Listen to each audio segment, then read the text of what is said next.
Knife வந்து original. அதனால sir நானே பண்ணுறேன் சார். அப்படி பார்த்தாரு, இப்படி குத்துவேன், அப்படி பிடிப்பார்.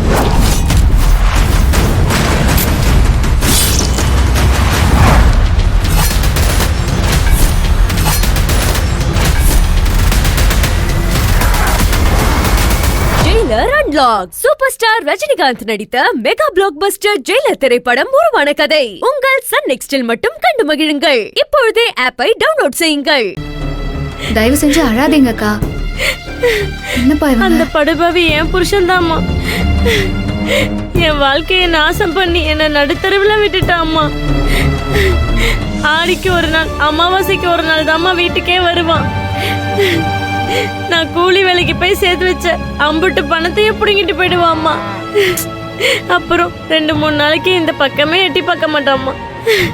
அவனை கட்டிக்கிட்டு வாழவும் முடியாம சாகவும் முடியாம ஒவ்வொரு நாளும் துடிச்சுக்கிட்டு இருக்கேம்மா. அப்போ செல்வராஜ் எங்க இருக்காருன்னு தெரியாதா? சத்தியமா எனக்கு தெரியாதும்மா. அவரை கடைசியா நீங்க எப்போ பாத்தீங்க? 4-5 மாசத்துக்கு அப்புறம் முந்தா நாள் தாம்மா வீட்டுக்கே வந்தான். என் பிள்ளைக்கு உடம்பெல்லாம் கொதிச்சு கிடக்குதுமா. அப்படி ஒரு காய்ச்சல்மா. போய் மருந்து வாங்கிட்டு வாயான்னு சொன்னேன். காசு இல்லைன்ட்டாம்மா. கடைசியில தாலியை கலட்டி கொடுத்தேம்மா. இதை அடகு வச்சு மருந்து வாங்கிட்டு வான்னு அனுப்பிச்சேன். ஆனா போனவன் தாம்மா இப்ப வரைக்கும் வரலம்மா.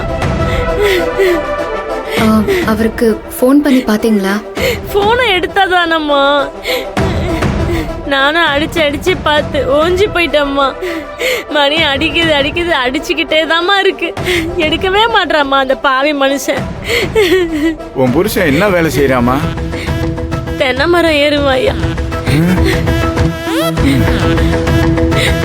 எந்த முதலாளிட்டு வேலை செய்யறேன்னு தெரியுமா? அந்த ஆள் ஒரு அத்தை கூலிங்கய்யா. ஒவ்வொரு நாளும் யாரு கூப்பிடுறாங்களோ அந்த ஆளுங்க கூட போயிடுவாயா. அந்த ஆள் இருக்கிற இடம் தெரிஞ்சாதான் நானே போய் சட்டையை பிடிச்சி பணத்தை கொடுறான்னு வாங்கிட்டு வந்துடுவேனே. அக்கா, அவரு வெளிய கூட வேலை செய்யறவங்க வீட்டுக்கு இல்ல சொந்தக்காரங்க வீட்டுக்கு எங்கேயாவது போயிருப்பாராக்கா? இல்லம்மா, எங்க சொந்த ஊரு சிதம்பரம் பக்கம். இங்க பொழப்புக்காக வந்தோம். இந்த ஊர்ல யாரையும் தெரியாதுமா. அவரு ஃபோன் நம்பர் சொல்றீங்களா? சொல்றேம்மா. சொல்லுங்கக்கா.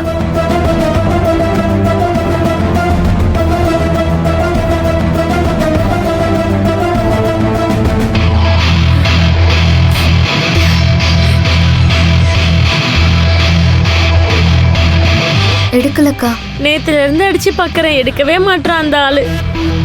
ஆனா நீங்க கேக்குறத பார்த்தா அவரை வேலைக்கு தான் கூப்பிடுறீங்களா இல்ல வேற ஏதாவது பிரச்சனையா? ஆமாக்கா, அவரை நாங்க வேலைக்கு தான் கூப்பிட வந்தோம். நான் என் நம்பரை தந்துட்டு போறேன். அவர் வந்ததும் கூப்பிடுறீங்களா? சரிம்மா. அப்பா, அந்த பேப்பரும் பேனாவும் கொடு.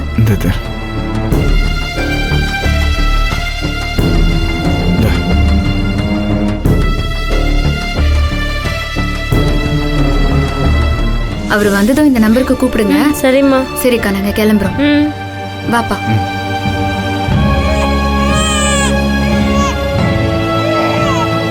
அக்கா, அக்கா, அந்த குழந்தை என் பொண்ணுதாம்மா. 3 நாளா உள்காய்ச்சல் விடலம்மா. உடம்பு அனலா கொதிக்குது. அப்பா, காசு கொடுப்பா. அக்கா, இந்தாங்க அக்கா. இல்ல வேண்டாம்மா. அக்கா, புடிங்க அக்கா. வேண்டாம், புடிங்க நீங்க. உடனே டாக்டர் கிட்ட கூட்டிட்டு போய் காட்டுங்க அக்கா. ரொம்ப நன்றிங்கம்மா. அக்கா, பரவாயில்லக்கா, குழந்தைய பத்திரமா பாத்துக்கோங்க. வரேன்க்கா. சரிம்மா. வாப்பா. ஏம்மா, உன் புருஷன் எங்க தோப்புல திருடுனான்னு பழிச்சுன்னு சொல்ல வேண்டியதானே? எதுக்குப்பா சொல்லி என்ன ஆக போகுது? பாவம் அந்த அக்கா. ஏற்கனவே புருஷன் குடிகாரன்னு மனசு உடைஞ்சு கிடக்கு.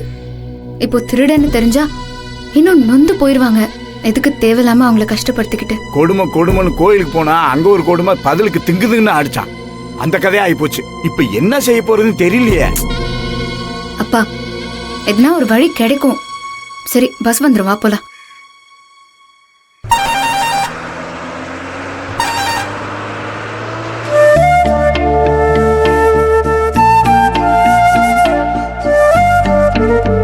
அப்பா ம். அவ்வளோ பெரிய தோப்புல ஒரே ராத்திரியில திருடி இருக்காங்கன்னா எப்படியும் குறைஞ்சது ஒரு 10 பேராவது வந்திருப்பாங்கல்லப்பா. கண்டிப்பா அதுக்கு மேலே வந்திருப்பான் ஏமா. அப்படின்னா அந்த ஆள் கூட வேற யாரெல்லாம் வந்திருக்காங்கன்னு விசாரிச்சோம்னா நமக்கு ஏதாவது துப்பு கிடைக்கும்லப்பா. நீ சொல்றது சரிதான், ஆனா யார்கிட்ட போய் கேக்குறது? அந்த பிள்ளைதான் இந்த ஊருக்கு நாங்க பொழைக்க வந்திருக்கோம், சொந்த வந்தவனு யாரும் இல்ல, கூட்டாளி யாருன்னு தெரியலன்னு சொல்லுத. அப்ப யார்கிட்ட போய் கேப்ப?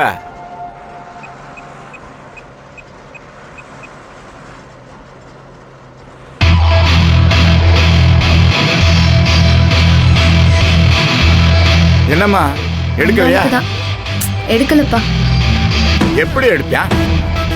உண்டாட்டி தாலி அடகு வச்சு குடிக்கிற குடிகார ராஸ்கல் நேரம் எங்க விழுந்து கிடக்குறானோ அவனை எல்லாம் புடிச்சு வாய் கைகாலெல்லாம் உடைச்சு போடணும். யார் யாரு? அவன் தானே. எடு எடு.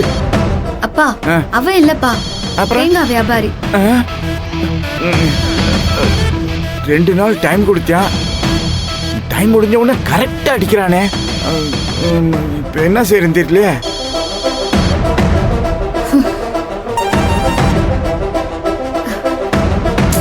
என்ன பண்றது? அப்பா திரும்பவும் ஃபோன் பண்றாருப்பா. எடுக்காத எடுக்காத, எப்படியாவது சமாளிப்போம். ஐயோ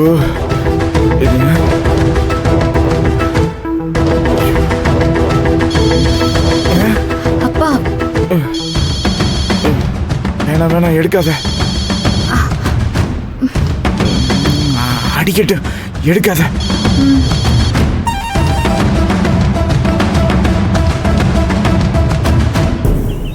ஐயோ ஏம்மா இப்ப என்னம்மா செய்யறது? நீ நீ எதுவும் பேசாதப்பா, நீ பொறுமையா வா, நானே பேசிக்கிறேன். அம்மாச்சி வேற இவர் எதுனா பேசிச்சான்னு தெரியலையே. எமகால செவப்பா உட்காந்துருக்கானே, உட்காந்துருக்காரு. என்ன செய்ய காத்திருக்கானோ? நந்தினி, போன் அடிச்சா எடுக்க மாட்டீங்களோ? இல்லண்ணே, பஸ்ல வந்துகிட்டு இருந்தோம். பஸ்ல வந்துகிட்டு இருந்தா எத்தனை தடவை போன் அடிச்சேன், கையில தானே போனை வச்சிருக்க, எடுத்து பதில் சொல்ல வேண்டியதானே? இல்லண்ணே, நேர்ல வந்து பேசிக்கலான்னு. ஏய், இந்த கதையெல்லாம் வேற எவன்டா சொல்லிட்டு அப்பனும் மோளமா சேர்ந்துக்கிட்டு பணத்தை எடுத்துக்கிட்டு ஊரை விட்டு ஓடலான்னு பிளான் பண்றீங்களோ? தம்பி என்ன எப்படி எல்லாம் பேசுறீங்க? ஒரு ஊருக்காரவங்க நாங்க எங்க போயிட போறோம்? உங்க கண்ணு முன்னாடி தானே எல்லாரும் நிக்கிறோம். அப்படின்னா போனை எடுத்துக்க வேண்டியதானே? என்ன பார்த்தா எப்படி தெரியுது? 1 ரூபா 2 ரூபா இல்ல, முழுசா 2 லட்சத்தை மொத்தமா கொடுத்திருக்கேன்.